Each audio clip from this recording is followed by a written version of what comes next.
Bismillah, wassalatu wassalamu ala rasulillah. Le discours que je vais faire aujourd'hui s'adresse à la raison et au cœur de quiconque cherche la vérité, de quiconque cherche le sens de sa vie. Pas un sens quelconque, mais le vrai sens de sa vie. Le vrai sens, sens avec grand S. Des questions que chacun de nous s'est posées. D'où est-ce que je viens? Où vais-je? Quel est le sens et le but de ma vie? Quelle est l'origine de la vie? Où est notre Créateur? Qu'attend-il de nous? Des questions de ce genre. À quoi ressemble la mort? Est-il certain qu'il y a une vie après la mort? Chacun de nous a quelque chose en lui qui le pousse à se poser ces questions-là. Sûrement que les réponses à ces questions se trouvent quelque part. Eh bien, les réponses à ces questions se trouvent dans le Coran. Ouvre le Coran. Il est formé de 114 chapitres, ce qu'on appelle sourates. Chaque sourate se compose de versets. Tu vas trouver la réponse qui te donne le vrai sens de ta vie dans la première page du Coran.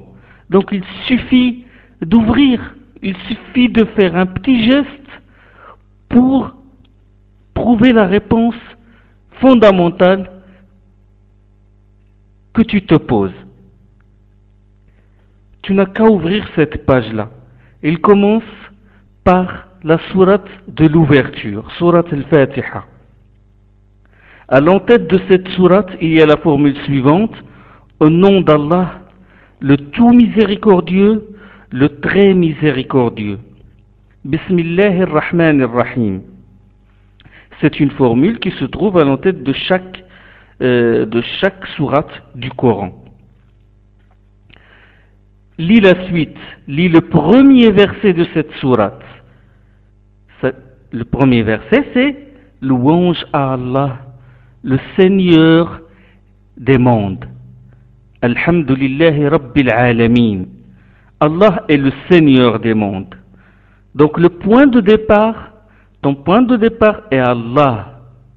C'est Allah qui t'a créé. Voilà la réponse à la première question. C'est Allah subhanahu wa ta'ala qui t'a créé. Allah, il le dit dans le Coran, dans beaucoup d'autres versets de ce livre. Il dit, subhanahu wa ta'ala, regardez cet appel à la raison. Il dit, ont-ils été créés à partir de rien, ou seraient-ce eux les créateurs? Ont-ils été créés à partir de rien, ou seraient-ce eux les créateurs? Am khuliqu min ghayri shay'in am humul khaliqun. Sourate 52, verset 35. Dans une autre sourate de ce Coran, Allah dit: et c'est lui qui commence la création puis la refait, et cela lui est plus facile. Sourate 30, le verset 27. وهو الذي يبدأ الخلق ثم يعيده وهو أهون عليه. Regardez la graine, un être inanimé. Vous pouvez le mettre dans votre main, il ne bouge pas, et pourtant quand vous le mettez dans la terre, il peut donner des plantes, il peut donner de la vie. Allah, il dit dans sourate 6, sourate les bestiaux, verset 27, ou plutôt verset 95, Inna Allah faliqul habbi wan nawa. Allah qui font le grain et le noyau. Inna Allah faliqul habbi wan nawa yukhrijul hayya min al-mayyiti wa mukhrijul mayyiti min al-hayy. Allah qui font le grain et le noyau fait sortir ce qui est vivant de ce qui est mort, et il est aussi celui qui fait sortir ce qui est mort de ce qui est vivant. Dhalikumullahu fa anna tu'fakun. Tel est Allah, comment donc en êtes-vous détournés? Donc Allah, il fait sortir le vivant du mort, et il donne un exemple que nous vivons l'exemple de la graine. Nous connaissons la graine, nous la voyons pousser. Donc, Allah subhanahu wa ta'ala, comme il fait pousser à partir d'une graine morte, plante des arbres, il peut nous faire sortir de la terre, subhanahu wa ta'ala. Et il dit dans une autre sourate, sourate 30 et le verset 19, du mort, il fait sortir le vivant. Et du vivant, il fait sortir le mort. Et il redonne la vie à la terre après sa mort. Et c'est ainsi que l'on vous fera sortir. C'est-à-dire, l'on vous fera sortir le jour de la résurrection. يخرج الحي من الميت ويخرج الميت من الحي ويحيي الأرض بعد موتها كذلك تخرجون. Dans une autre sourate, sourate 36, verset 77 au verset 79, Allah parle de l'homme, de cet homme, de l'homme qui nie sa création, qui nie Allah, qui nie l'existence de Dieu. Et il dit, l'homme, ne voit-il pas que nous l'avons créé d'un peu de liquide? Il parle Allah subhanahu wa ta'ala d'un fait réel. L'homme, ne voit-il pas que nous l'avons créé d'un peu de liquide? وَلَقَدْ خَلَقْنَا الْإِنسَانَ مِنْ نُطْفَةٍ فَإِذَا هُوَ خَصِيمٌ مُبِينٌ. L'homme, ne voit-il pas que nous l'avons créé d'un peu de liquide, et voici qu'il devient un contestataire déclaré. وَضَرَبَ لَنَا مَثَلًا وَنَسِيَ خَلْقَهُ. Il nous propose un exemple, il oublie d'avoir été créé. Disons, qu'est-ce qu'il dit cet homme? Qui donc redonnera vie aux ossements lorsqu'ils ne seront plus que poussière? Et Allah subhanahu wa ta'ala répond, dis-leur, c'est-à-dire il s'adresse au prophète sallallahu alayhi wa sallam, Muhammad, il dit, dis-leur, leur donnera vie celui qui les a créés une première fois et qui a parfaitement connaissance de toute la création. قل يحييها الذي أنشأها أول مرة وهو بكل خلق عليم. Et Allah subhanahu wa ta'ala dans sourate Yasin. Donc le point de départ c'est Allah subhanahu wa ta'ala. Le premier verset, comme j'ai dit, louange à Allah, Seigneur des univers. Alhamdulillahi Rabbil Alamin. Tu dois le louer. Tu dois le remercier. Tu dois louer Allah pour avoir la chance maintenant d'entendre ses paroles, pour avoir fait le premier pas vers la bonne voie. Tu dois louer Allah subhanahu wa ta'ala pour cette faveur. Tu dois dire louange à Allah qui m'a guidé vers les réponses à ces questions que je me pose souvent. Mon point de départ, ce que je fais dans ce monde, la raison de mon existence et ma destination. Le premier verset étant Alhamdulillahi Rabbil Alamin, louange à Allah, Seigneur des mondes. Le deuxième verset, Ar-Rahman Ar-Rahim, le tout miséricordieux, le très miséricordieux. Il n'a pas dit le dominateur, il n'a pas dit le puissant, mais il a dit le tout miséricordieux, le très miséricordieux. Il ne t'a pas créé pour que tu sois malheureux, il te veut du bien. Il te veut du bien. Par miséricorde à ton égard, il t'a créé selon la plus harmonieuse des formes, comme il le dit, subhanahu wa ta'ala, dans la sourate 95 et le verset 4, nous avons créé l'homme dans la plus harmonieuse des formes, dans la plus belle des statures. لَقَدْ خَلَقْنَا الْإِنسَانَ فِي أَحْسَنِ تَقْوِيمٍ. Par miséricorde à ton égard, il t'a privilégié sur les autres créatures. Il t'a donné un cerveau, il t'a donné une intelligence, comme il le dit dans Sourate 17, le verset 70, où il parle de ce privilège, il dit « Nous avons honoré les êtres humains, nous les avons transportés sur terre et sur mer, nous leur avons attribué des choses bonnes et nous les avons privilégiés sur beaucoup d'autres de nos créatures. وَلَقَدْ كَرَّمْنَا بَنِي آدَمَ. Nous avons honoré les êtres humains. وَلَقَدْ كَرَّمْنَا بَنِي آدَمَ وَحَمَلْنَاهُمْ فِي الْبَرِّ وَالْبَحْرِ وَرَزَقْنَاهُمْ مِنَ الطَّيِّبَاتِ وَفَضَّلْنَاهُمْ عَلَى كَثِيرٍ مِمَّنْ خَلَقْنَا تَفْضِيلًا. Par miséricorde à ton égard, il a créé pour toi beaucoup de choses de ce monde. Et il les a mis à ton service, comme il le dit, exalté soit-il, dans la sourate 14, sourate Ibrahim, et les versets 32 jusqu'au verset 34. Il dit, subhanahu wa ta'ala, Allahu allazi khalaqa as-samawati wal ard. C'est Dieu qui a créé les cieux et la terre. Wa anzala min as-sama'i ma'a. Et a fait descendre du ciel la pluie. فأخرج به من الثمرات رزقا لكم.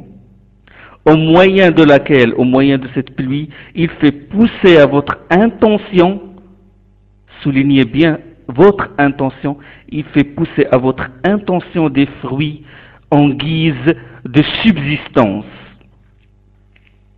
Allahu alladhi khalaqa as-samawati wal ard wa anzala min as-sama'i ماء فأخرج به من الثمرات رزقا لكم وسخر لكم الفلك لتجري في البحر بأمره وسخر لكم الأنهار. Met à votre disposition des embarcations afin qu'elles évoluent en mer sur son ordre et à votre service les fleuves. وسخر لكم الشمس والقمر دائبين وسخر لكم الليل والنهار. Met à votre service le soleil et la lune dans leur révolution, à votre service la nuit et le jour. وَإِن تَعُدُّوا نِعْمَةَ اللَّهِ لَا تُحْصُوهَا إِنَّ الْإِنسَانَ لَظَلُومٌ كَفَّارٌ وَآتَاكُم مِّن كُلِّ مَا سَأَلْتُمُوهُ. Et vous donne une part de tout ce que vous demandez. Si vous dénombriez les bienfaits d'Allah, vous n'en feriez pas le compte, mais l'homme est enclin à l'iniquité, à l'ingratitude. Inna al-insana la zaloumun kaffar. Voilà les bienfaits d'Allah sur nous. Le verset qui vient après. Les premiers versets, alhamdulillahi rabbil alamin, il parle de ton origine. Il te donne la réponse que tu te poses sur ton origine. Ton origine, c'est Allah qui t'a créé. Le verset qui suit, Maliki Yawmiddin, le maître du jour de la résurrection, ou le maître du jour de la rétribution. Maliki Yawmiddin, din, rétribution.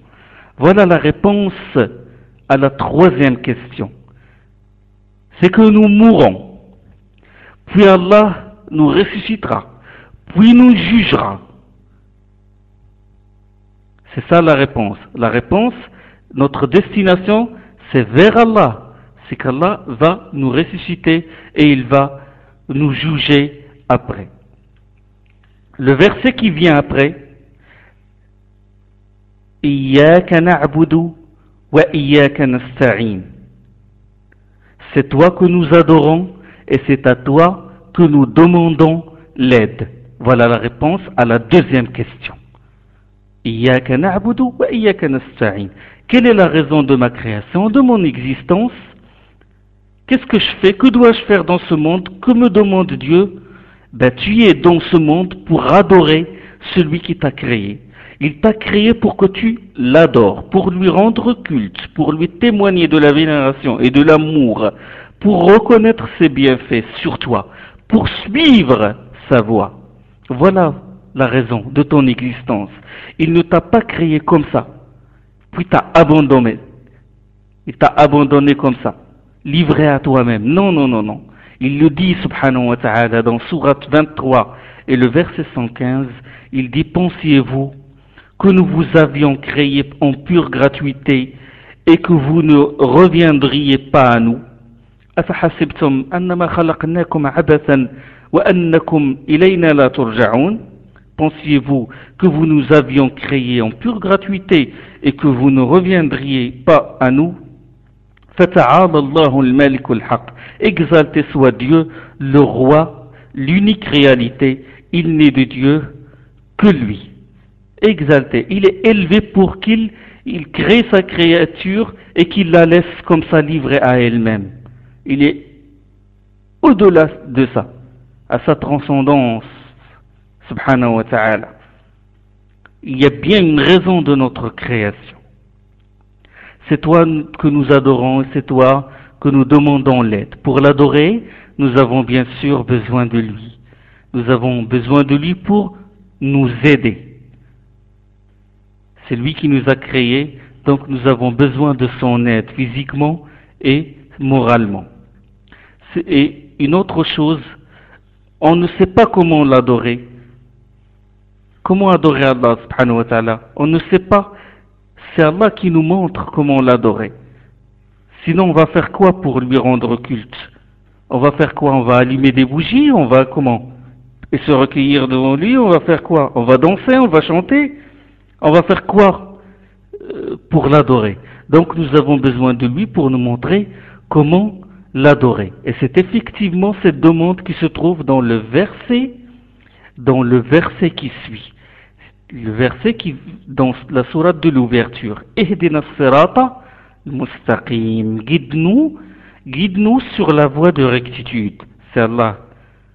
Certes, Allah a guidé toute chose vers un but précis. Allah subhanahu wa ta'ala, on lui demande de nous guider sur la voie de la rectitude.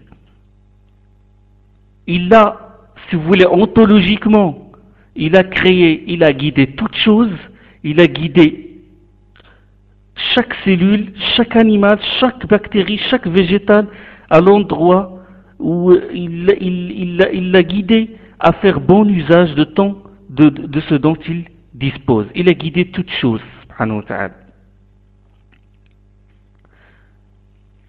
Guide-nous sur la voie de rectitude, la voie de ceux que tu as comblés de tes bienfaits.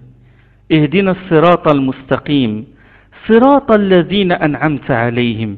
Dans la même sourate, cette sourate, comme je dis, qui se trouve au début du Coran, il est dit la voie de ceux que tu as comblés de tes bienfaits. Sirata alladhina an'amta alayhim. Cette voie de rectitude n'est pas seulement de la théorie. C'est qu'il y a des gens qui ont pratiqué cette guidance et ont cheminé sur la voie de rectitude, c'est-à-dire les prophètes, les gens vertueux, ceux qui les ont suivis. Il les a envoyés, il a envoyé les prophètes aux gens pour les guider et pour leur montrer comment l'adorer et leur montrer le sens de leur vie. Ihdina as-sirata al-mustaqim. صراط الذين أنعمت عليهم. Et le verset qui se trouve à la fin, صراط الذين أنعمت عليهم غير المغضوب عليهم ولا الضالين. Non pas celle de ceux qui font l'objet de ta colère, ni des égarés. Donc il y a la bonne voie et la mauvaise voie. Ceux qui font l'objet de sa colère sont ceux qui connaissent la vérité mais s'y opposent sciemment. Et les égarés sont ceux qui ont cherché la vérité mais n'y sont pas parvenus. Donc il y a deux voies. La bonne voie, c'est la voie de rectitude, la voie des prophètes, et la mauvaise voie, c'est la voie de ceux qui ont couru la colère d'Allah et la voie des égarés. Il y a donc le faux et le vrai, la voie du bonheur et la voie du malheur, la voie de la sérénité, de la tranquillité et la voie du scepticisme, du doute. Après ce prologue, après cette sourate qui se trouve, dès que tu ouvres un exemplaire du Coran, après ce prologue qui donne la réponse à la question que tout être humain se pose, je t'invite à tourner la page pour passer au chapitre qui suit ce prologue. C'est la sourate de la vache, la sourate 2. Elle commence par quoi? Elle commence toujours par au nom d'Allah, le tout miséricordieux, le très miséricordieux, Bismillahir Rahmanir Rahim, parce que ce livre, il est au nom d'Allah, il n'est au nom de personne, à part Allah, Dieu. Et juste, cette sourate, elle commence par ce verset-là, Alif Lam Mim. Alif Lam Mim, ce sont des lettres arabes. Alif Lam Mim, ذلك الكتاب لا ريب فيه. Ceci est le livre ne comportant aucun doute.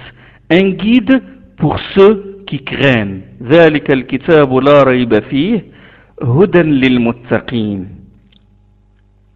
Donc, juste après le prologue, quand nous avons demandé à Allah de nous guider, la sourate qui vient après, Allah il dit, voici le livre, le voilà, ceci est le livre, ce Coran-là est le livre ne comportant aucun doute. Un guide pour ceux qui craignent. C'est-à-dire qu'il n'y a pas de doute qu'il provient de Dieu, ce livre-là. Tout ce qui est dedans provient de Dieu, subhanahu wa ta'ala. Mais la question qu'on peut se poser, c'est que comment prouver que ce livre vient de Dieu? Comment prouver la preuve que ce livre vient de Dieu? Ben, la réponse, c'est que tout ce qui est dedans prouve qu'il est de Dieu. La sourate de l'ouverture qu'on vient de réciter et qui donne à l'homme toutes les réponses qui se posent ou qui lui donne les réponses sur le sens, le vrai sens de sa vie, c'est une preuve que ce Coran vient de Dieu. Et le style aussi, le style de ce Coran est direct. Il y a beaucoup de preuves. On va citer quelques preuves. Dans ce Coran, le style est direct. Il est direct, dans lequel Allah affirme avoir fait descendre le Coran. Et il dit, c'est bien nous qui avons fait descendre sur toi Mohammed, sur toi le Coran graduellement. Patiente donc devant la décision de ton Seigneur et n'obéis à aucun d'entre eux, pécheurs ou mécréants. Il le dit dans Sourate 76 et les versets, Sourate de l'homme et les versets 23 et le verset 24. Inna nahnu nazzalna alayka al-Qur'ana tanzila. C'est bien nous qui avons fait descendre le Coran sur toi. C'est bien nous qui avons fait descendre sur toi le Coran graduellement. Inna nahnu nazzalna alayka al-Qur'ana tanzila.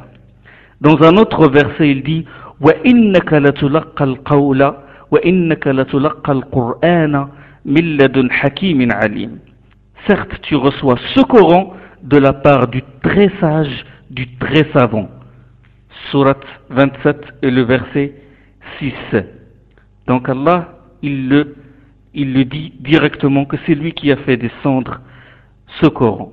Écoutez, quand un homme écrit un livre, et ce livre suscite l'admiration de tout le monde, son style est beau et il est éloquent, et ce livre, il est devenu un code pour les gens. Grâce à ce livre, une civilisation a été bâtie.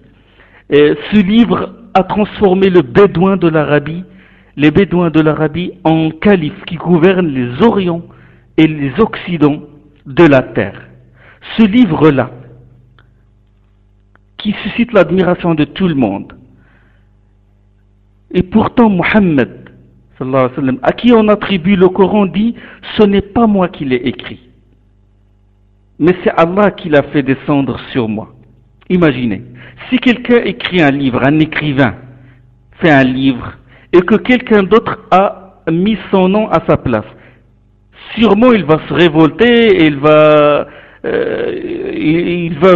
saisir le tribunal, il va réclamer les droits d'auteur, et il va dire non, c'est moi qui ai écrit ce livre.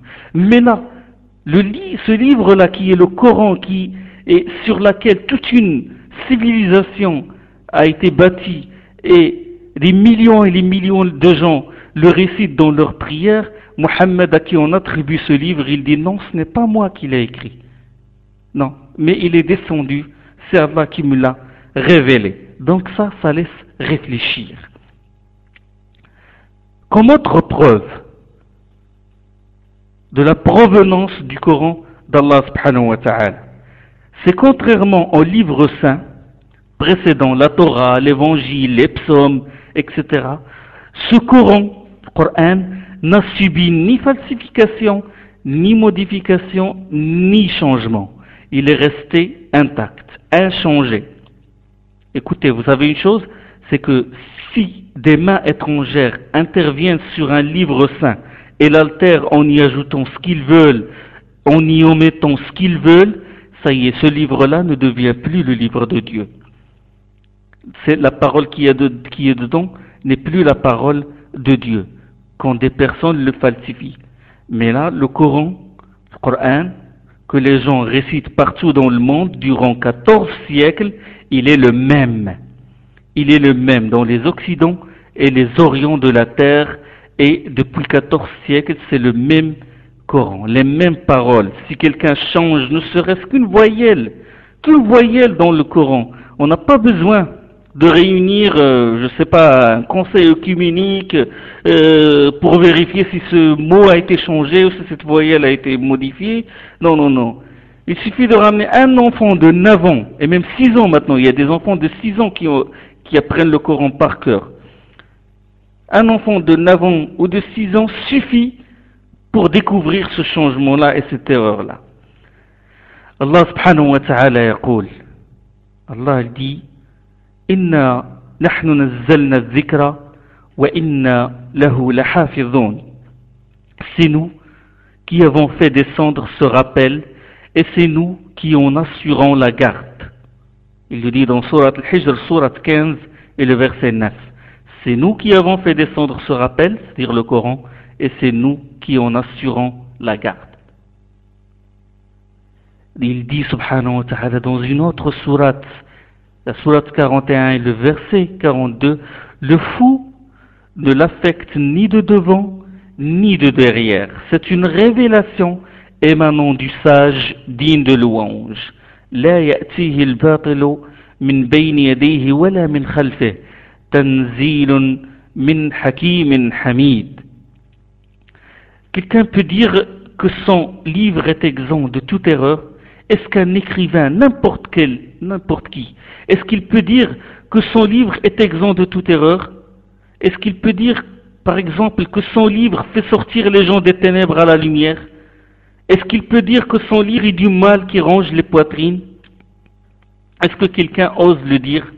Allah subhanahu wa ta'ala, il dit dans Surat 4 et le verset 117, Ya ayyuhan nasu qad ja.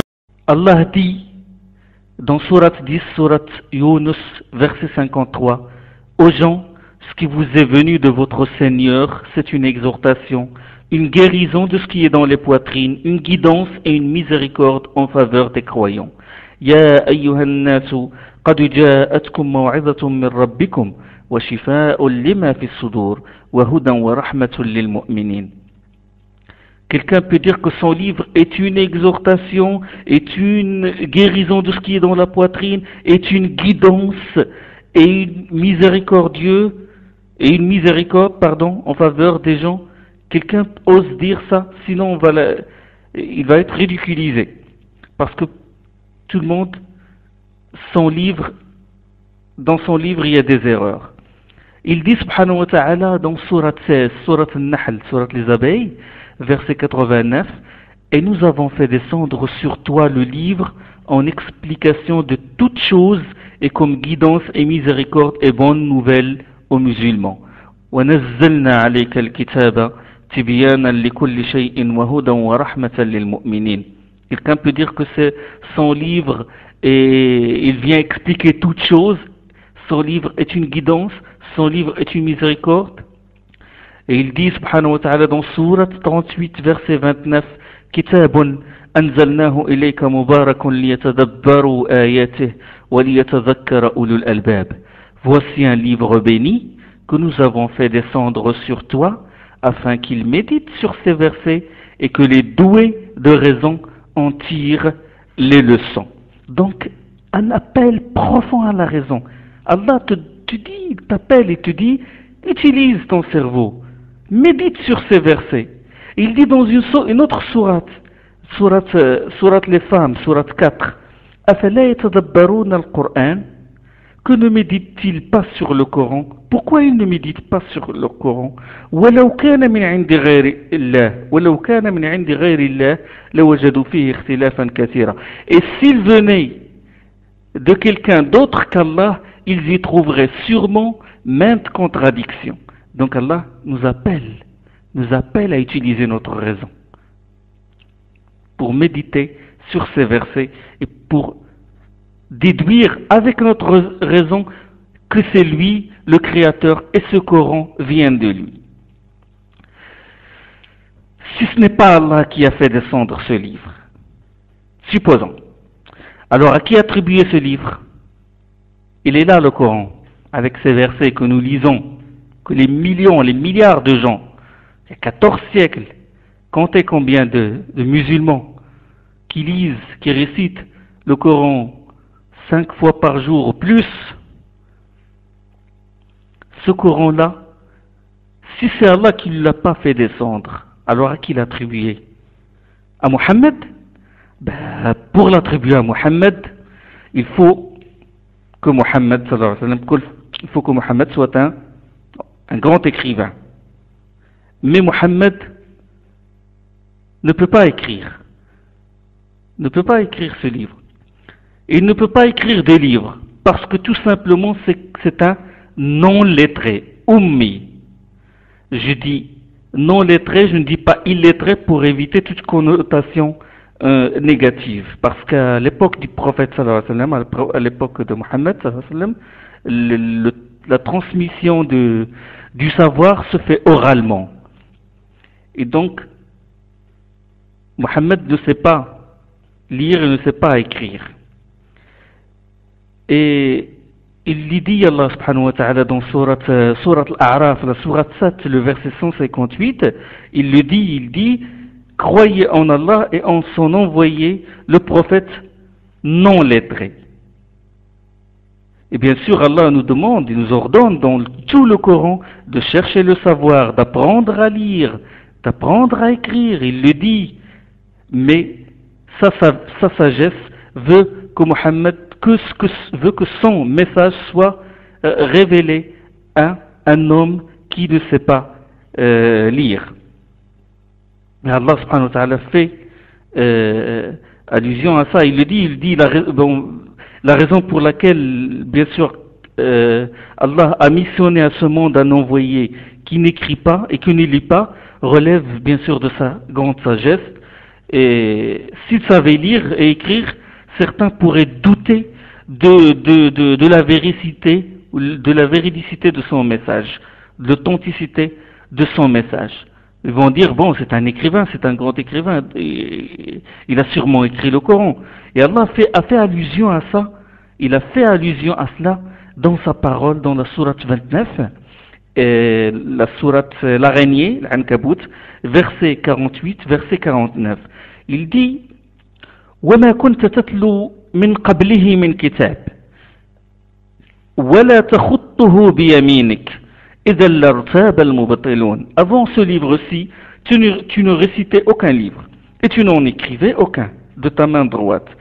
Si tel avait été le cas, les dénégateurs en auraient conçu des doutes. Les dénégateurs auraient dit, bon, c'est un écrivain et il a sûrement écrit ce livre.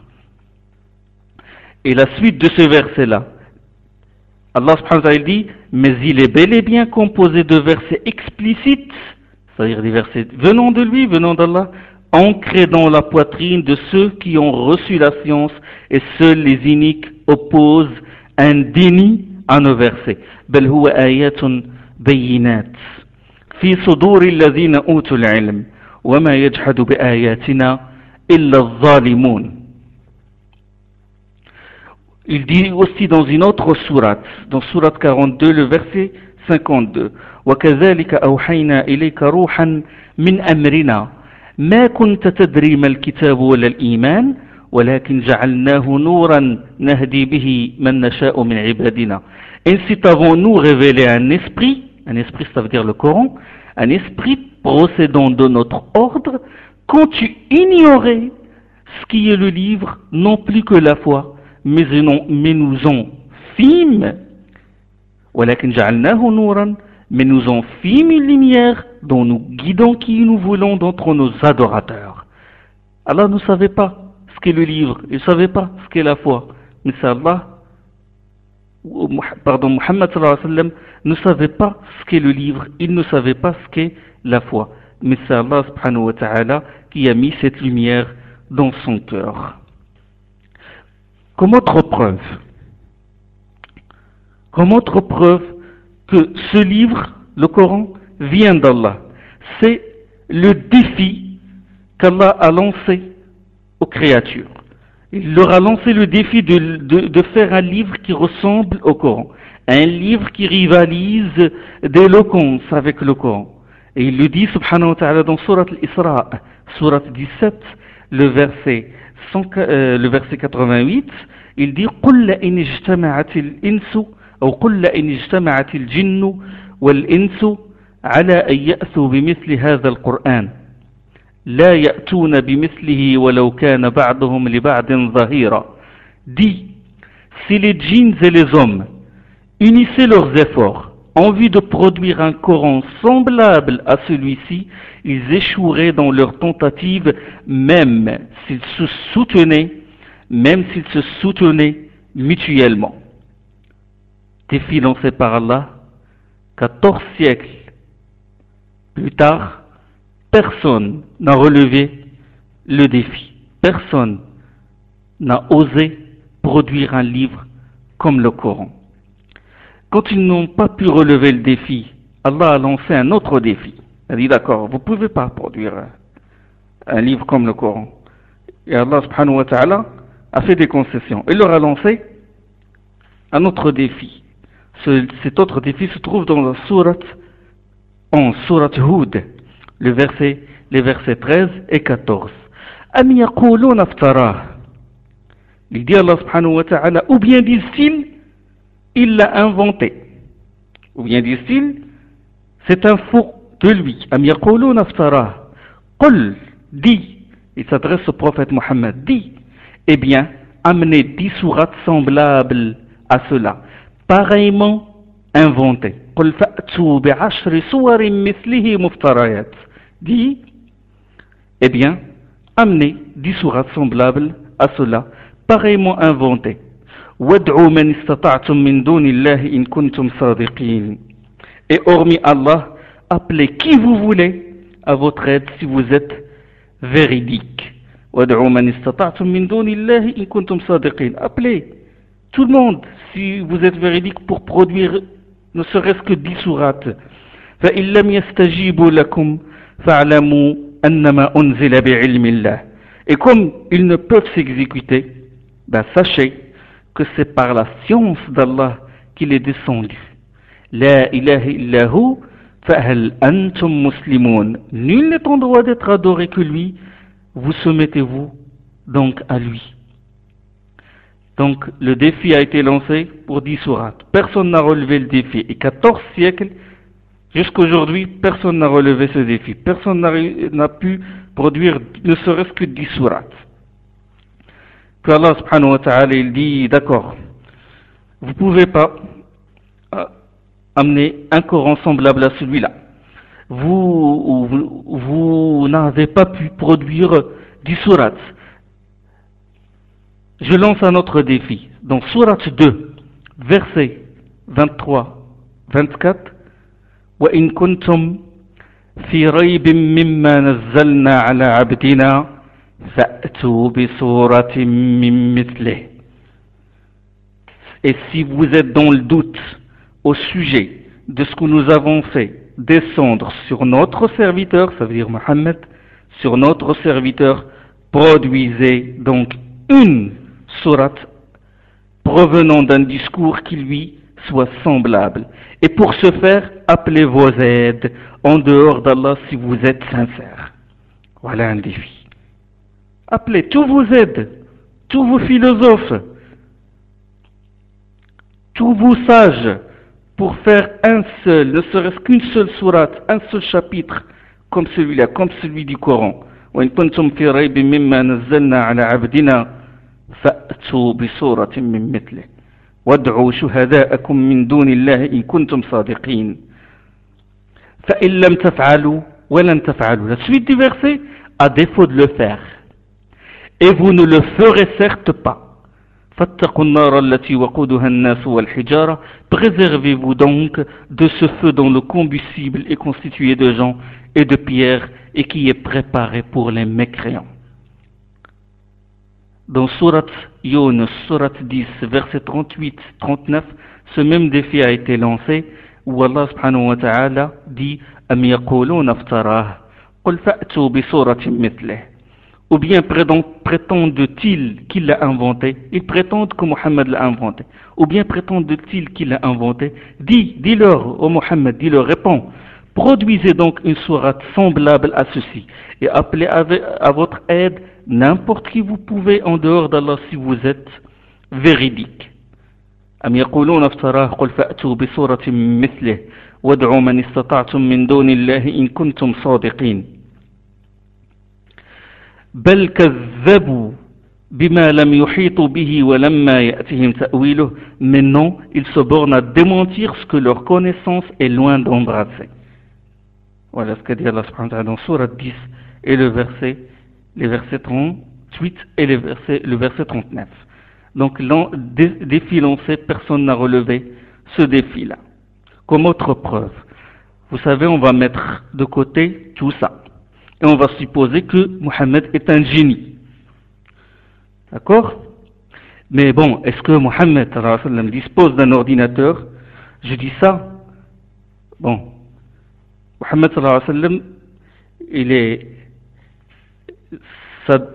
l'époque de sa venue il y a 14 siècles. C'est-à-dire, on peut situer son époque au 7e siècle. Je dis ça parce que les savants contemporains, qu'est-ce qu'ils ont fait? Ils se sont intéressés sur un côté, sur un domaine dans le Coran. C'est celui qui concerne le nombre. Bon, il y a des gens qui disent, bon, nous, on ne va pas être convaincus que si nous croyons qu'à une chose, c'est que 1 plus 1 égale à 2. Donnez-moi des preuves mathématiques que ce Coran-là vient d'Allah subhanahu wa ta'ala.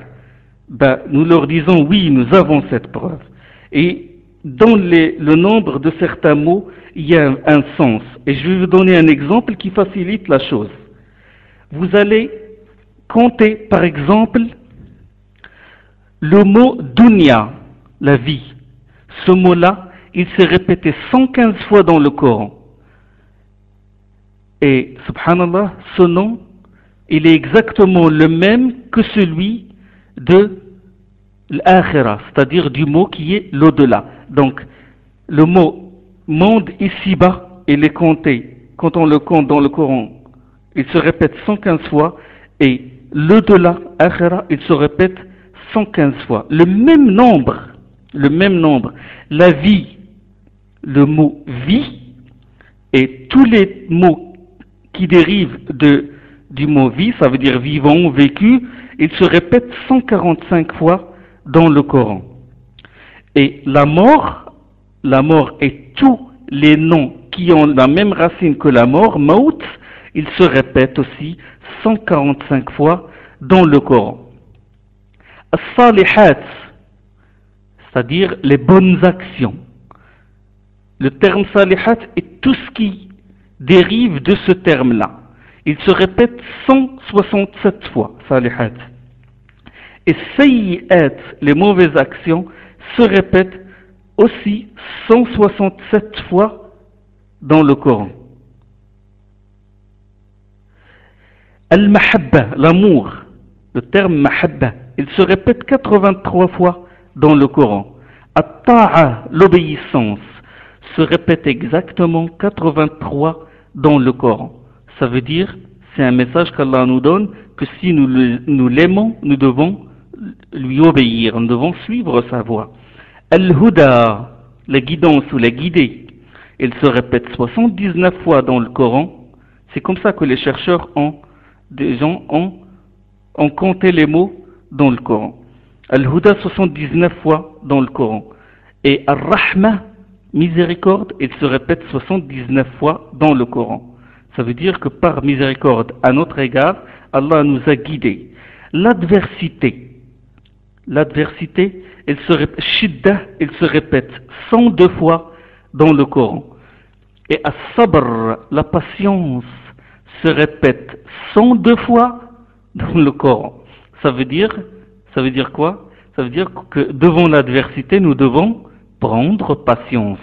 Al-aql, la raison. Il se répète 49 fois dans le Coran et An-Nour, la lumière, se répète exactement 49 fois dans le Coran. Ça veut dire que la raison, l'aql, c'est une lumière. Al-Musiba, la catastrophe, Musiba, 75 fois dans le Coran et Ash-Shukr, la reconnaissance, 75 fois dans le Coran. Ça veut dire devant les catastrophes, nous devons témoigner de la gratitude à Allah subhanahu wa ta'ala.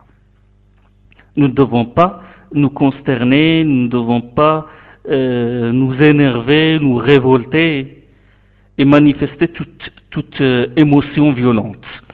Al-Usr, ça veut dire la difficulté. Elle se répète 12 fois dans le Coran. Al-Yusr, la facilité, elle se répète combien de fois? 12 fois? Non, elle se répète 36 fois. Ça veut dire que la facilité est 3 fois supérieure à la difficulté. Devant une difficulté, il y a toujours beaucoup de facilité. Et Allah nous veut la facilité et non pas la difficulté. Al-Jaza, la rétribution, ou la récompense, bonne ou mauvaise, elle se répète 117 fois dans le Coran.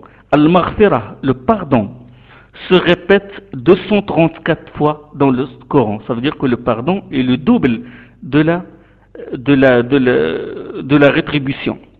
C'est-à-dire que devant le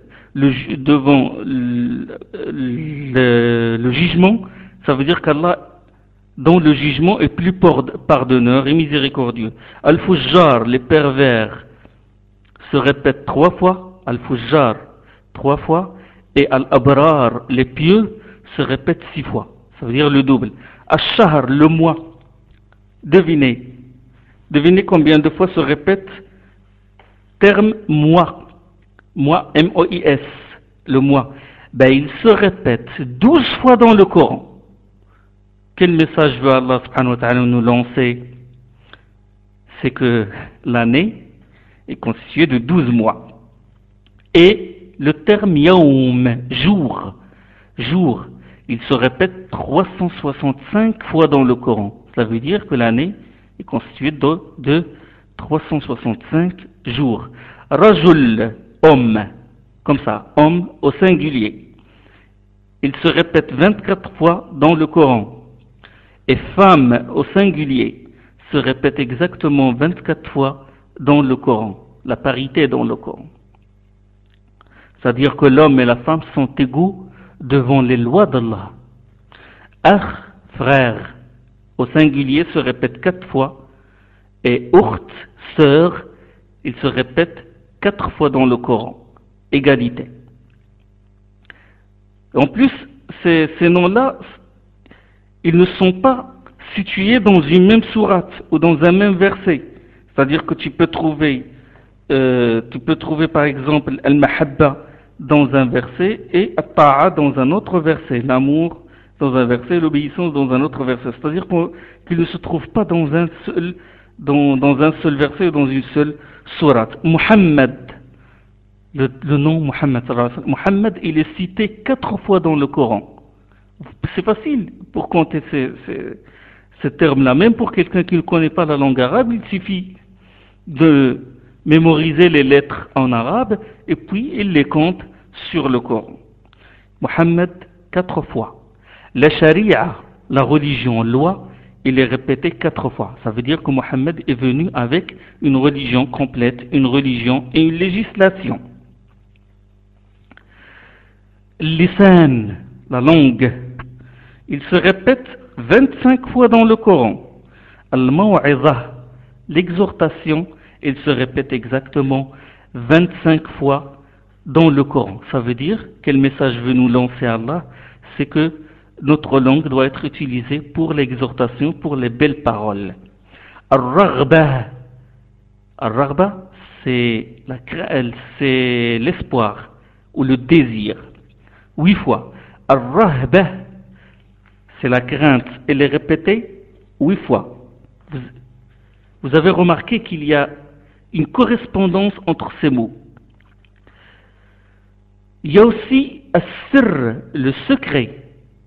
Terme Sirr, secret, et tous les noms qui dérivent de ce terme-là, qui ont la même racine que le terme sir, secret, secrètement, etc. Il est répété 16 fois dans le Coran. Et al-alaniya, c'est-à-dire l'alaniya, c'est l'opposé du secret, en public si vous voulez, audible, si on parle de la voix, alaniya. Il se répète exactement 16 fois dans le Coran. As-salah, il se répète 5 fois dans le Coran. As-salah, pas salawat, ni salayt, ni rien. As-salah tout court, il se répète 5 fois. Az-zakat, zakat c'est l'aumône, il se répète 32 fois dans le Coran.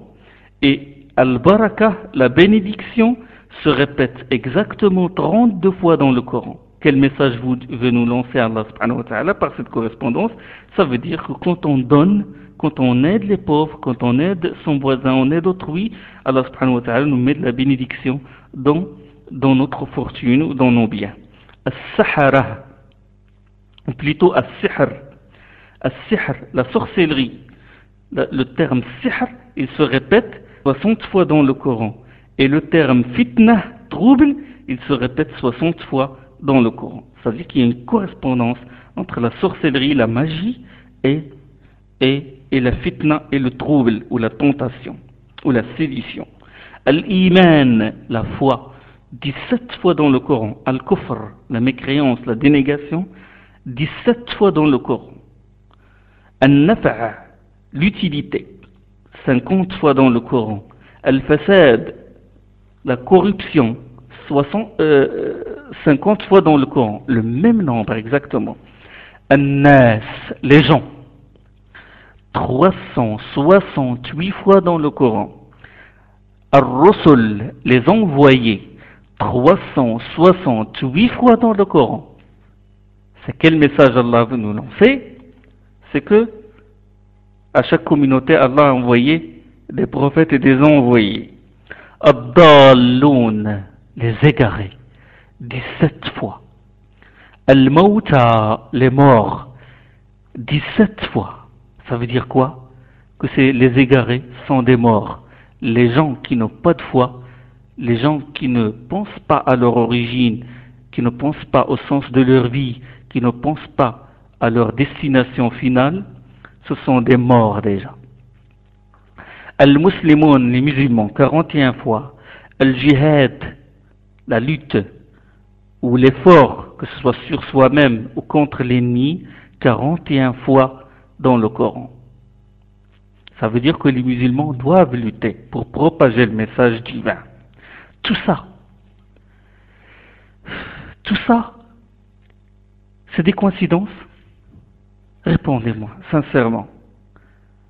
En plus, ces performances-là, langue, lisan, se répètent le même nombre que l'exhortation, rahba, le même nombre que rahba, salat, se répète 5 fois. Ça veut dire qu'il y a 5 prières dans le Coran, etc., etc. Tout ça, c'est des coïncidences. Et en plus, le prophète Mohammed n'a pas parlé de ça. Il n'a pas dit, voilà, j'ai fait un exploit, regardez ce que j'ai fait. Il n'a pas parlé. Ce n'est que 14 siècles plus tard qu'on parle. À chaque fois, on découvre quelque chose, des preuves de l'inimitabilité de ce Coran et des preuves que ce Coran-là ne vient pas d'un être humain. Il vient d'Allah subhanahu wa ta'ala. D'autres preuves, comme par exemple aussi sur le nombre, où Allah subhanahu wa ta'ala dit dans Sourate 2, de même, nous avons fait de vous une communauté médiane afin que vous soyez témoins à l'égard des hommes et que l'envoyé soit témoin à vous. وَكَذَلِكَ جَعَلْنَاكُمْ أُمَّةً وَسَطًا لِتَكُونُوا شُهَدَاءَ عَلَى النَّاسِ وَيَكُونَ الرَّسُولُ عَلَيْكُمْ شَهِيدًا. De même, nous avons fait de vous une communauté médiane ou médiatrice. Et ce verset-là qui se trouve dans la sourate 2, il est le 143e, c'est-à-dire son numéro, il est 143. Et les versets de toute la sourate 2, c'est 286. C'est-à-dire, il est juste au milieu. Ce verset-là, il est au milieu exactement de cette sourate 143, dans 186 versets. Et Allah, il dit communauté médiane, c'est-à-dire au milieu. Allah, il dit par exemple à propos de Isa, de Jésus, Isa alayhi salam. Il dit Inna mathala Isa 'inda Allah kamathali Adam khalaqahu min turab thumma qala lahu kun fayakun. Dans Sourate 3 et le verset 59, le cas de Jésus auprès d'Allah est comparable au cas d'Adam. En effet, il le créa à partir de la terre et il lui dit ensuite sois et il fut. C'est-à-dire que lorsque j'ordonnais à Adam d'être, il fut. De même, lorsque je créais Jésus, je lui ordonnais d'être et il fut. Et vous savez combien de fois Jésus, fils de Marie, est cité dans le Coran? 25 fois. Et Adam, il est